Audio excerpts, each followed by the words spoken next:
Monsieur le Président. Monsieur le Président, mes chers collègues, Madame le Commissaire, en préambule, je voudrais préciser que je suis plutôt circonspecte sur le ciel unique européen. Les meilleures intentions du monde peuvent bien y figurer. Je crains que, sous prétexte de simplifier le fonctionnement de l'aviation civile européenne, on finisse par créer une usine à gaz frappée par le gigantisme et manquant grandement de souplesse. Cela étant, la résolution que nous proposons d'adresser à la Commission me semble intéressante sur plusieurs points. Tout d'abord, sur le plan de la sécurité, et bien sûr, nous sommes toujours favorables à un renforcement de la sécurité, quel que soit le domaine. Le caractère propre de l'aviation civile, que je connais bien pour avoir travaillé pendant 35 ans chez Air France, impose que les exigences sécuritaires soient maximales.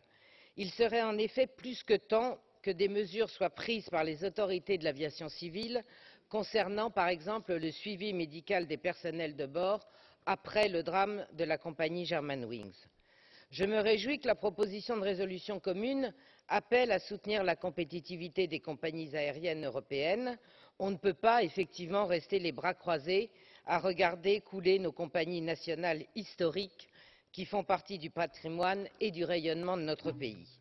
Bien sûr, des efforts doivent être faits par tous, y compris d'ailleurs par les salariés, mais nos compagnies ne pourront pas survivre si elles ne sont pas enfin placées sur un pied d'égalité par rapport à leurs concurrentes, notamment les compagnies des pays du Golfe et de Turquie. Ces dernières sont largement subventionnées, on l'a dit, par leur gouvernement, sans parler des aides indirectes comme l'exonération de charges sociales, du carburant quasi gratuit ou bien des exonérations des taxes d'aéroport. Autant de charges qui pèsent lourdement sur les compagnies européennes et qui ne peuvent pas être compensées par aucune aide, puisque la Commission les interdit au nom de cette même concurrence.